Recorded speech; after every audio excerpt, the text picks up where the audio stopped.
Assalamualaikum warahmatullahi wabarakatuh.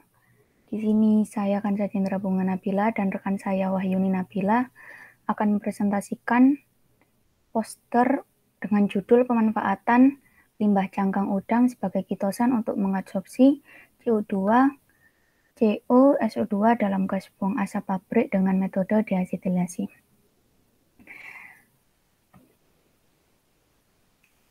Yang melatar belakangi di sini yaitu adanya tingkat polusi di kota-kota besar, terutama daerah industri meningkat dari tahun ke tahun, bahkan ambang batas. Salah satunya dari gas buang asap cerobong pabrik yang mengandung karbon dioksida, karbon monoksida, dan sulfur oksida, di mana menyebabkan degradasi lingkungan yang memicu terjadinya hujan asam, global warming, dan penyakit udara bawaan seperti emfisema, bronkitis, dan lain-lain. Oleh karena itu, diperlukan solusi guna meminimalisir pengeluaran gas buang pada asam cerobong pabrik dengan cara manfaatkan limbah cangkang udang sebagai kitosan untuk mengadsorpsi gas-gas buang pada asam cerobong pabrik.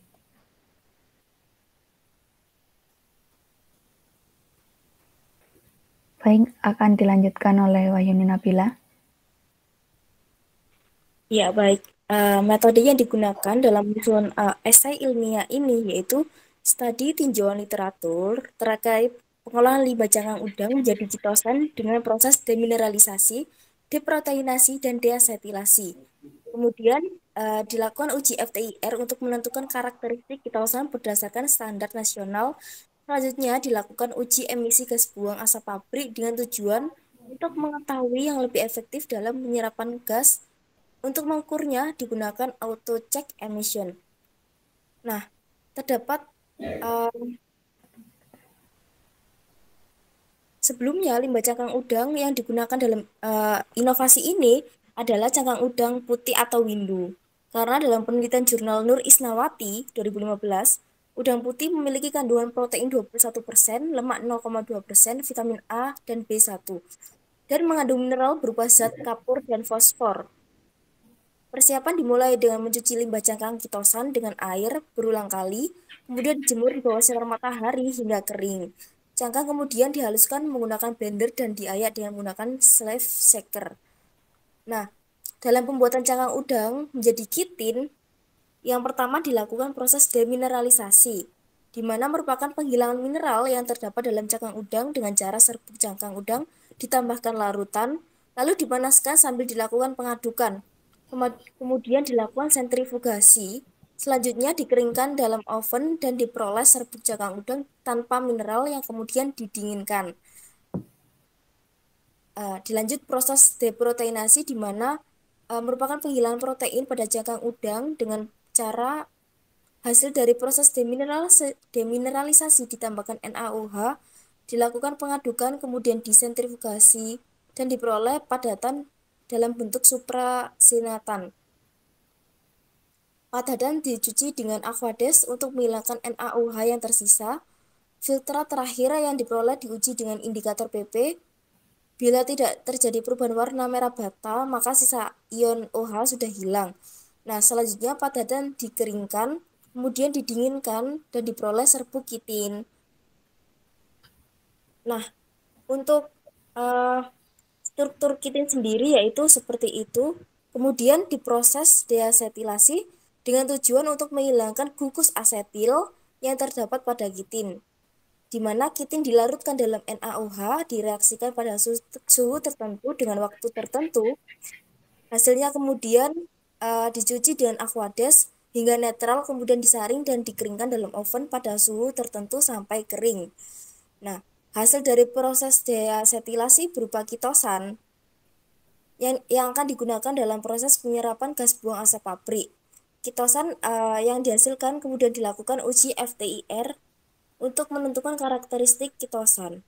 Nah, uji FTIR sendiri untuk mengetahui derajat deasetilasi dari kitosan tersebut dan di mana perhitungan DD atau derajat deasetilasi menggunakan metode Baselin. Nah, daya serap kitosan dihitung dengan menggunakan persamaan berikut.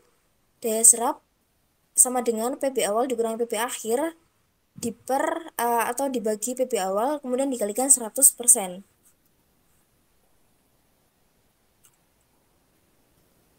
Kemudian dilakukan uji emisi gas buang terhadap CO2, CO dan juga gas SO. Nah, berikut merupakan contoh dari pengaplikasian kitosan pada knalpot untuk menguji emisi dari gas buang tersebut, di mana merupakan uh, serbuk dari kitosan ditempelkan di pinggir-pinggir di silinder besi. Jadi serbuk kitosan yang telah dicetak atau uh, serbuk kitosan yang telah dibuat seperti tepung kanji ditempelkan ke plat besi dari knalpot sehingga akan akan dapat menyaring gas masuk dari knalpot tersebut.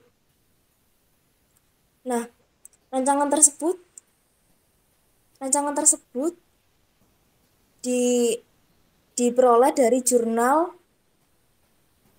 Dina Mariana dengan judul Pendayagunaan Kitosan dari Kulit Udang sebagai Adsorpsi Gas Buang Kendaraan Bermotor.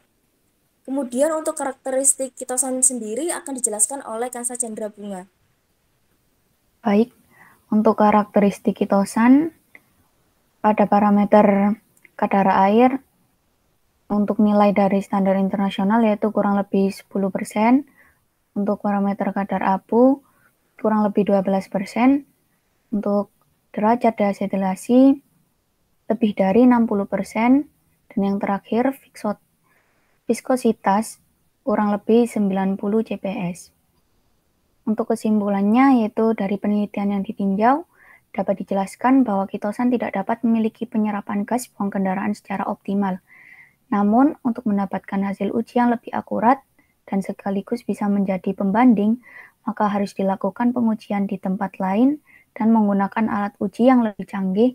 Selain itu, perlu juga dilakukan penelitian lebih lanjut tentang efektivitas penggunaan kitosan sebagai penyerap emisi gas buang dari asap cerobong pabrik.